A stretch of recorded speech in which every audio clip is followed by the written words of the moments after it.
Et je peux vous dire une troisième chose. On ira ensemble vers ce nouvel ordre mondial. Et personne, je dis bien, personne ne pourra s'y opposer. Car à travers le monde, les forces au service du changement sont considérablement plus fortes que les conservatismes et les immobilismes. Bonjour, c'est Chris Esson. Aujourd'hui, nous allons parler Nouvel Ordre Mondial et Illuminati, car notre civilisation est à un tournant de son histoire. Nous allons commencer en nous appuyant sur ce livre, Illuminati, le culte qui a détourné le monde, de l'écrivain canadien d'origine suisse, Henry Macoll. La couverture contient une citation de l'ancien secrétaire à la défense britannique, Denis Healey, dont le futur nous dira si elle est d'actualité ou pas. Les événements du monde n'arrivent pas par accident, ils sont provoqués, que cela implique des problématiques nationales ou relèvent du domaine commercial. La plupart sont planifiés et gérés par ceux qui tiennent les cordons de la bourse. Sorti il y a 10 ans, ce livre présente une version noire du fonctionnement du monde dirigé en sous-main par une élite financière satanique et corrompue. Tout commence en 1770 avec Maya Rothschild, qui dirige un syndicat de banquiers et qui fonde l'ordre des Illuminati.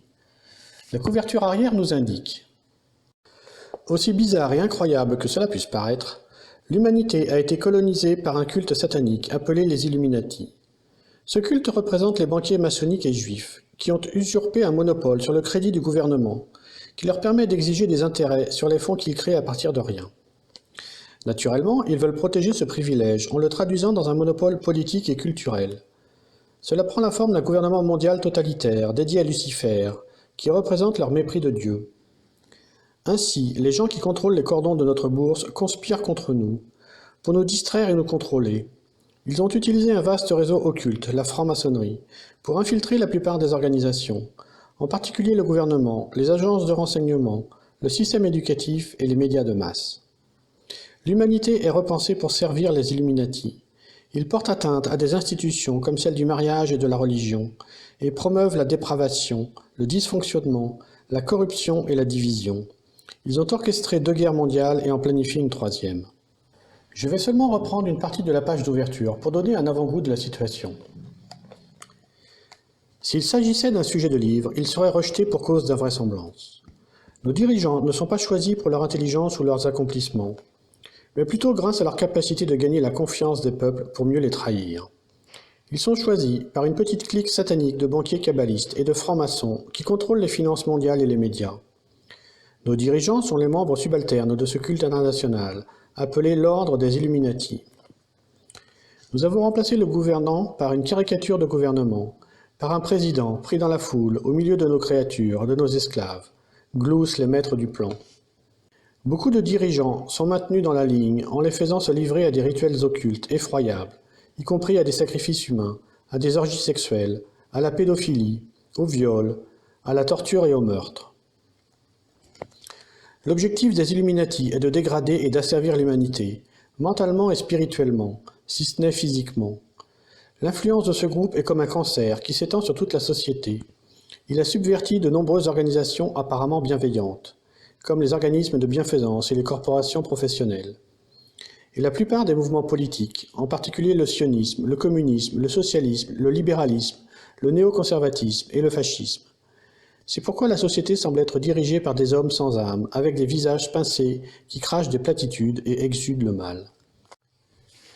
Si tu ne souhaites pas lire ce livre, il y a un document disponible sur le net, qui donne à peu de choses près les mêmes informations, en quelques pages seulement. Ce document a été publié en 1991 par Serge Monast, un journaliste canadien décédé à 51 ans d'une crise cardiaque. J'ai mis un lien sur ce document dans la description, mais nous allons parcourir ensemble les passages les plus importants. Car ce document est capital pour comprendre la stratégie du nouvel ordre mondial prôné par nos élites. Ce document, appelé les Protocoles de Toronto, divulgue le contenu de 2 réunions secrètes en 1967 et en 1985 d'un groupe occulte, le 666, visant à la mise en place du nouvel ordre mondial. Ce groupe fait intervenir les 6 plus grandes banques mondiales, les 6 plus grands groupes énergétiques de la planète et les 6 plus grands consortiums de l'agroalimentaire.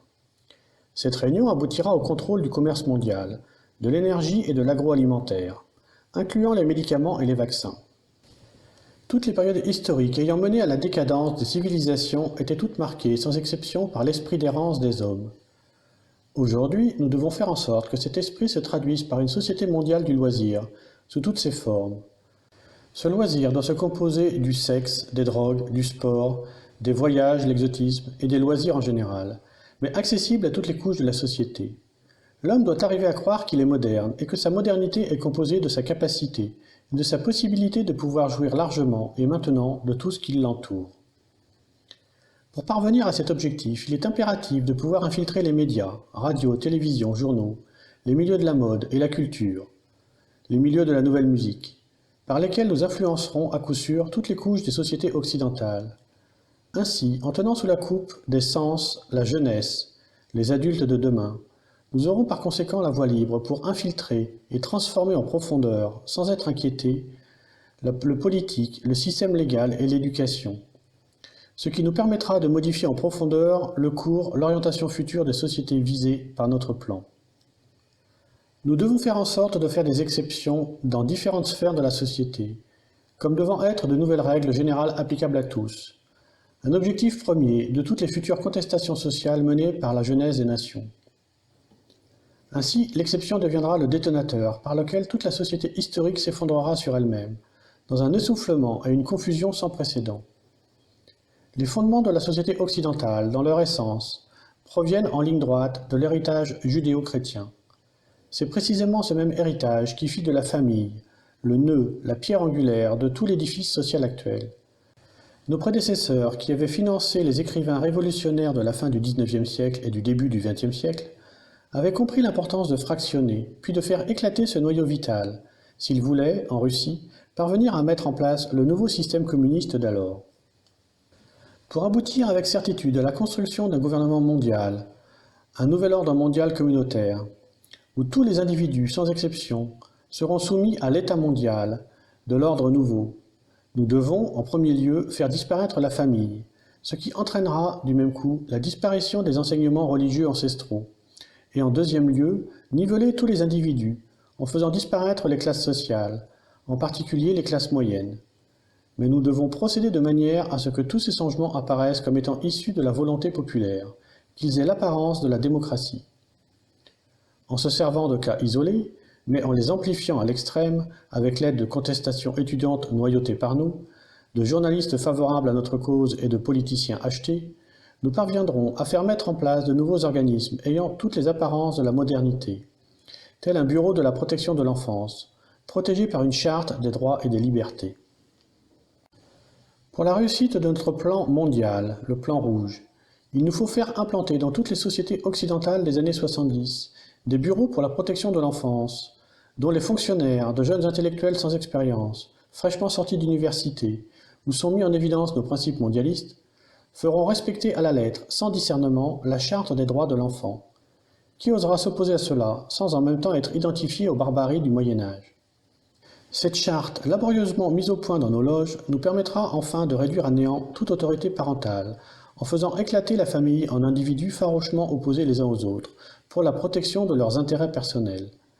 Elle encouragera les enfants à dénoncer des parents trop autoritaires, parce que trop traditionnels, trop religieux. Elle contribuera ainsi à soumettre les parents à une psychose collective de la peur, ce qui provoquera inéluctablement, d'une manière générale dans la société, un relâchement de l'autorité parentale. Ainsi, nous aurons réussi, dans un premier temps, à produire une société semblable à celle de la Russie des années 50, où les enfants dénonçaient à l'État leurs parents, et cela sans qu'en personne ne s'en aperçoive. En transférant ainsi à l'État le rôle parental, il nous sera plus facile, par la suite, de nous accaparer, une par une, de toutes les responsabilités qui avaient été, jusqu'à date, du ressort exclusif des parents. C'est ainsi que nous pourrons faire considérer par tous comme étant un abus contre l'enfant l'enseignement religieux traditionnel d'origine judéo-chrétienne. Dans un même temps, mais à un autre niveau, nous ferons inscrire dans les plus hautes lois des nations que toutes les religions, les cultes et les pratiques religieuses de tout genre, y compris la sorcellerie et la magie, doivent toutes être respectées au même titre les unes que les autres. Ce sera par la suite d'une aisance déconcertante que de transférer ce rôle de l'État par rapport à l'enfant aux plus hautes instances internationales, telles les Nations Unies. Comprenons bien ceci. Notre but n'est pas de protéger les enfants, ou qui que ce soit d'autre, mais bien de provoquer l'éclatement, puis la chute des nations, qui sont un obstacle majeur à la mise en place de notre nouvel ordre mondial. C'est la raison pour laquelle les bureaux de protection de l'enfance doivent être investis d'une autorité légale absolue. Ils doivent être en mesure, comme bon leur semblera, mais toujours sous le prétexte de la protection de l'enfant, de pouvoir retirer ces derniers de leurs milieux familiaux originels et de les placer dans des milieux familiaux étrangers ou des centres gouvernementaux déjà acquis à nos principes mondialistes et religieux. Par conséquent, sera ainsi achevée la brisure définitive de la cellule familiale occidentale, car sans la protection et la surveillance de leurs parents originaux, ces enfants pourront être définitivement handicapés dans leur développement psychologique et moral, et représenter par voie de conséquences naturelles des proies facilement adaptables à nos visées mondialistes. Nous devons infiltrer le système d'éducation des nations pour y faire disparaître, sous le couvercle de la modernité et de l'évolution, l'enseignement de la religion, de l'histoire, de la bienséance, tout en diluant en même temps, sous une avalanche d'expérimentations nouvelles dans le milieu de l'éducation, celui de la langue et des mathématiques. De cette manière, en enlevant aux jeunes générations toute base et toute frontière morale, toute connaissance du passé, et donc toute fierté nationale, donc tout respect d'autrui, tout pouvoir par la connaissance du langage et des sciences, donc sur la réalité, nous contribuerons à fabriquer une jeunesse largement disposée à toutes les formes de délinquance. Dans ce nouvel univers, morcelé par la peur des parents et leur abandon de toute responsabilité face à leurs enfants, nous aurons la voie libre pour former, à notre manière et selon nos objectifs premiers, une jeunesse où l'arrogance, le mépris, l'humiliation d'autrui seront considérés comme étant les nouvelles bases de l'affirmation de soi et de la liberté.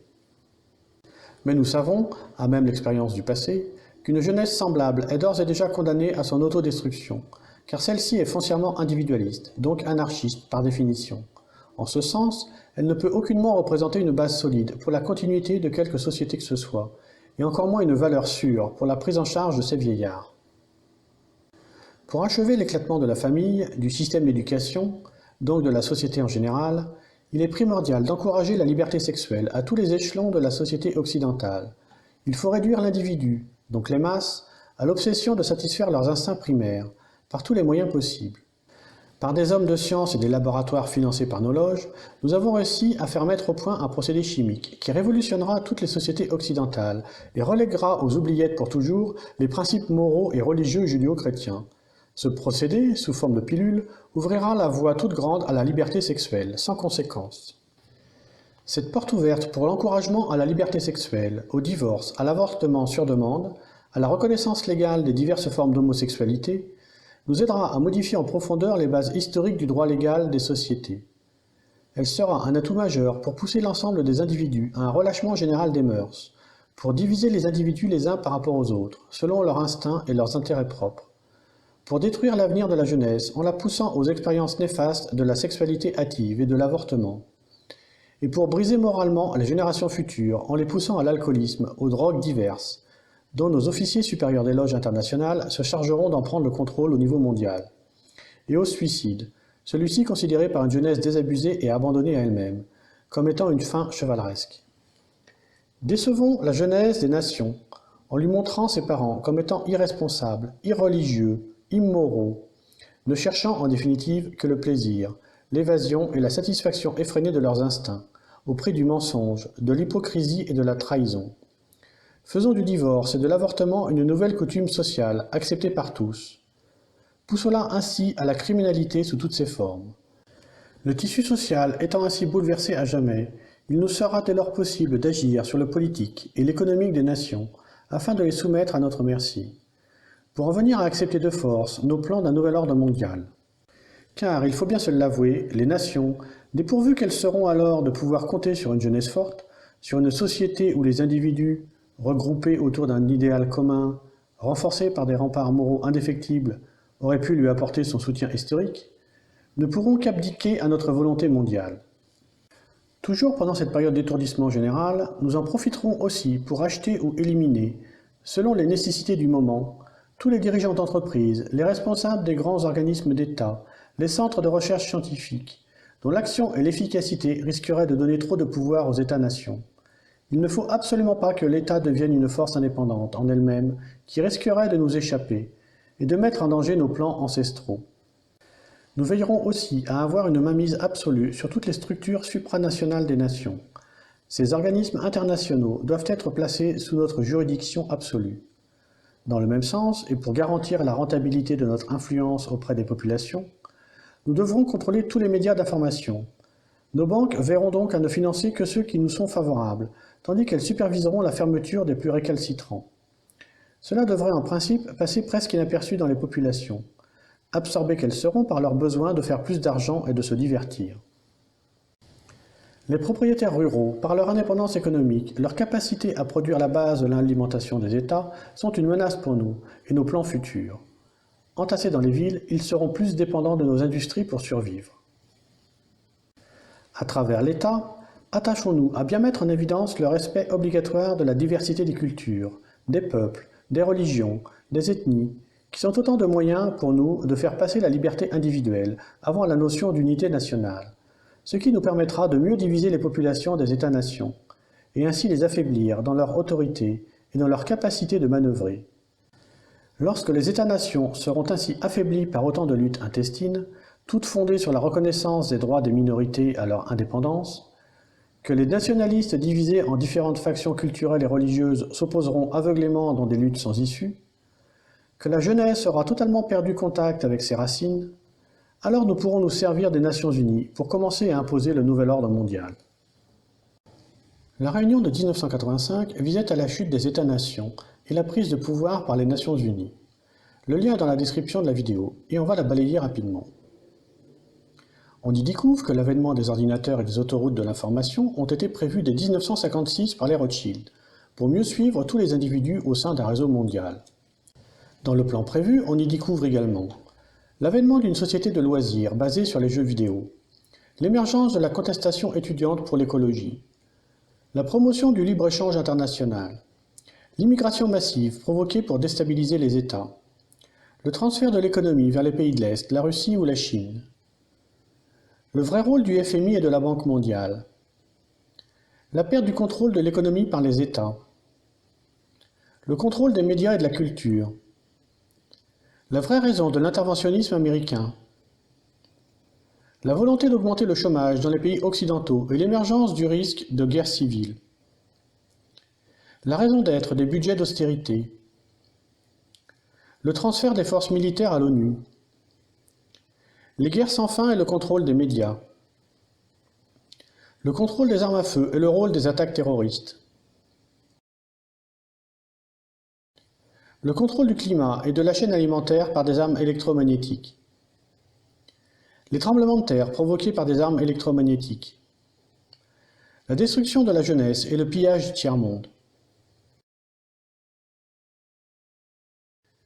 Comme tu peux le voir, le plan a été exécuté à la lettre. Mais les instigateurs du nouvel ordre mondial sont tombés sur un os de taille, avec la victoire surprise de Donald Trump en 2016. Et c'est pourquoi une lutte sans merci, une guerre silencieuse, est en train de s'opérer aux États-Unis, au-delà de tout ce que tu peux imaginer. Tout cela est dévoilé progressivement par le groupe QAnon, qui publie anonymement sur le web depuis octobre 2017, et sur lequel j'ai fait plusieurs vidéos de synthèse que je t'invite à regarder. J'ai mis un lien dans la description. La plupart des gens sont totalement ignorants de la situation réelle, comme moi il y a quelques années, jusqu'à ce que je découvre la réalité des événements du 11 septembre 2001, dont les instigateurs ne sont pas du tout ce qu'on croit. Tout cela paraît irréaliste, et pour te convaincre, il suffit que tu consacres 25 minutes à regarder ma synthèse sur le 11 septembre, résumé d'un documentaire de 4h45. J'ai aussi mis les liens dans la description. Selon Alexis Cossette de la chaîne YouTube Radio-Québec, il y a de grosses suspicions que la crise du coronavirus a été orchestrée, voire même préméditée. Un 11 septembre mondial en fait. Des événements très importants sont attendus aux États-Unis et dans le monde pour anéantir ce nouvel ordre mondial. Pour suivre en temps réel les informations, il y a le site qmap.pub, mais je te recommande surtout les analyses fréquentes et régulières données par Alexis Cossette, en plus de mes vidéos. Voilà, c'est tout pour aujourd'hui. Je sais, c'est du très lourd, mais la lumière n'est peut-être pas très loin si tout le monde prend conscience de la réalité. C'est ce qu'on appelle le grand réveil. Tu trouveras tous les liens utiles dans la description, et n'hésite pas à t'abonner à ma chaîne ainsi qu'à Radio-Québec pour suivre les événements à venir. Je te dis à bientôt, bye bye!